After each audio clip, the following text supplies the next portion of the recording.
Okay then, Helldivers, we are back and we have got loads to go over today, as it appears that B-Vitamin has confirmed a fix inside of the game with regards to a specific issue you've all been having. As well as that, we're going to talk about the current movement inside of the game, as it appears that even though bugs are being found every day, they don't seem to be updating anything and letting us know.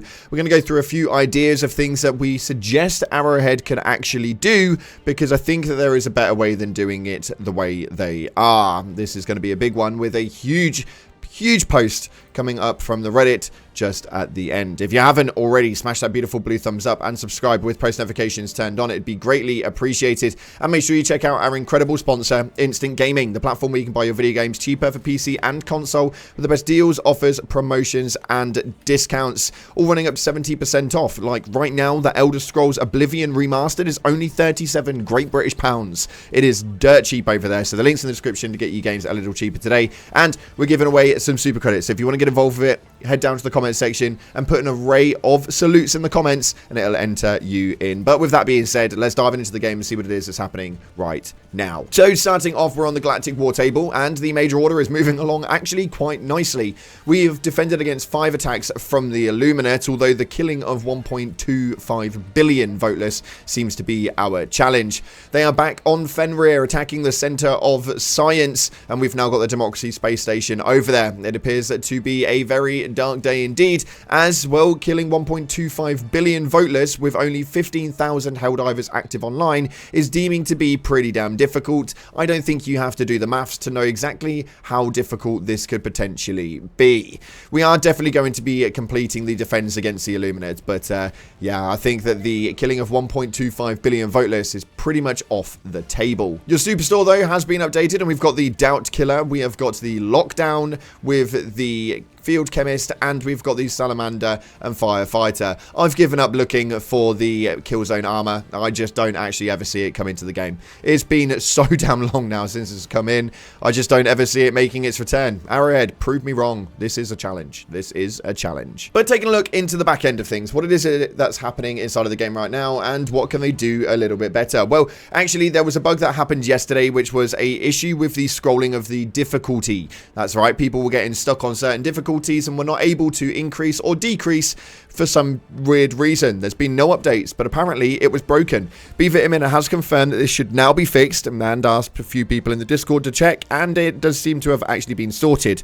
The slider/quick play bug is now rectified, so you shouldn't have that issue anymore. Although one thing I will notice, and I have stated a few times now, is that the Helldivers 2 known issues list is becoming a little bit problematic. It's not been updated for around 18 days now. We're closing on 3 weeks of this thing. It's absolutely wild, even though we have got new things coming up every single day. It makes absolutely no sense to me. No sense at all. Even if we take the bug that's been in there for the last 2 weeks of the sickle, which has the reload glitch and essentially makes it unlimited ammo, that doesn't seem to be on here either. So if you're looking for what it is that's a problem, and if you've got something in as far as an issue inside of your game, you're not actually going to know if it's being worked on or not. It makes absolutely no sense to me as to why they're not updating things and why they're not updating you. We have seen in the past things such as this right here, which was a support incoming video. This is obviously not something that they currently are doing, and not something that they stayed consistent with. The last one was on March 18th, but I would like to see some more of this. This is, for me personally, a really good way of communicating with the community, and this received 5,000 likes on Twitter alone, so I think that it realistically does definitely get watched. What else is it that they can do, though? Because realistically, right now, we're all sat in the dark. We don't know what's happening. We don't know whether we're getting an update this week, next week, whether there is anything being worked on, what it is that they're working on specifically.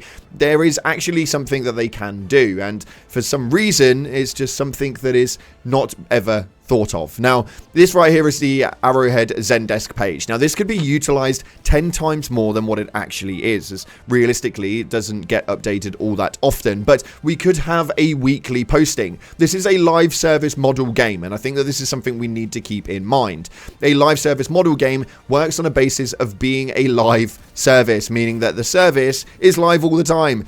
This for me is huge, because what Bungie did, and I never thought that I would say this, but what Bungie was doing was was pretty much A grade. Now, this is the Bungie.net website, and they used to have what was called the TWAB, also known as This Week at Bungie, and what they were doing every single week and making some updates as to what they were moving into next, what it was that they were looking at changing, when the next patch update was looking to be opening up, and just a communication towards the community. This became a weekly ritual to the Destiny community and was probably one of the best things to come out of it, alongside the weekly reset.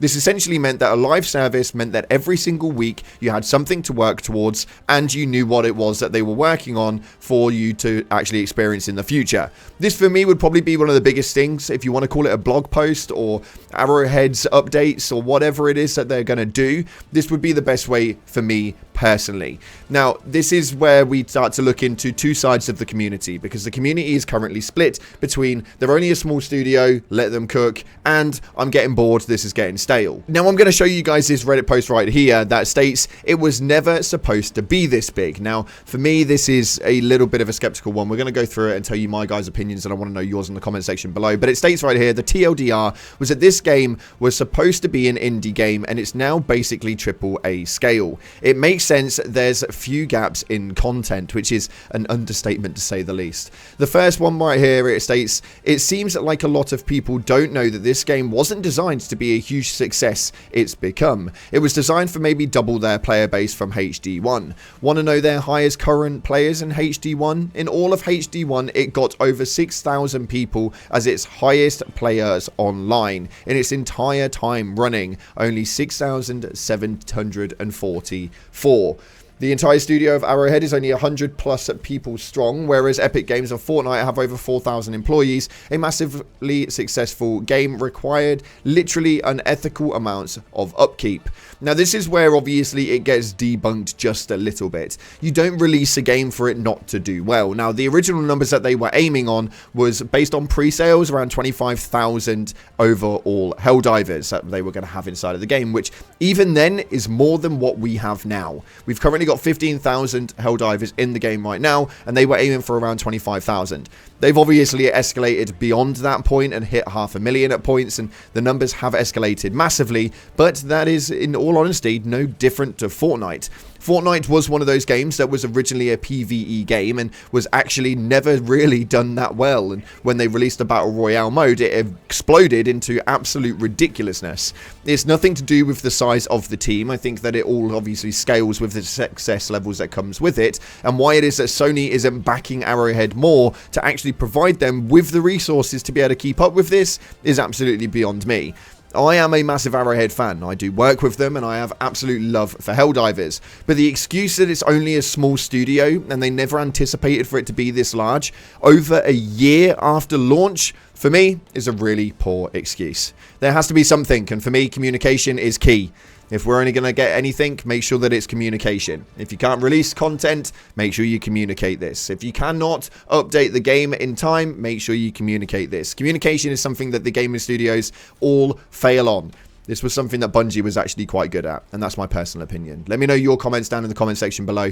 And while we talk about your comments, these are the comments from the last video that got the most upvotes. So if you want to get into the next one, make sure that you put something relevant, and if it gets top votes on it, then it will enter into the next video. But it states right here, I don't understand how this game can be so successful and owned by PlayStation, yet they haven't backed Arrowhead, given them manpower to pump content, and it's advertised as a live service and barely meets the criteria. I love the game though, and I think that I can really relate with this. We've just essentially said the exact same thing. I've got so much love for the game, although it just doesn't seem to have the backing and the manpower to pump out the content that's required for a live service model in 2025. That's just the honest truth.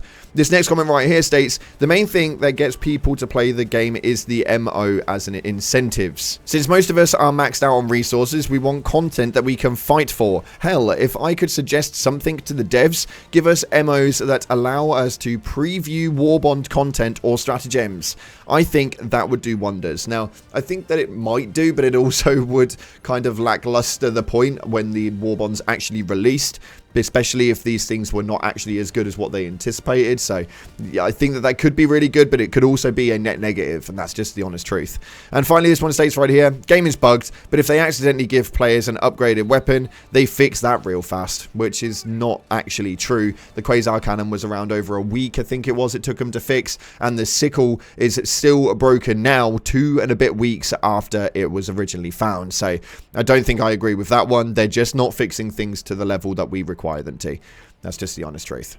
Anyway, that's unfortunately all we've got time for today. We are going to be going live in around an hour and a half or so, although we've got something a little different for your faces, which is the new Elder Scrolls Oblivion Remastered. This is a game that's really close to my heart, and after seeing this live on stream with you guys, I know that a lot of you guys resonate as well. So we'll be live with that one later today if you want to come and check that out as a one-off. I appreciate you all. Thanks again for watching. Like, subscribe, and as always, I'll see you in the clouds.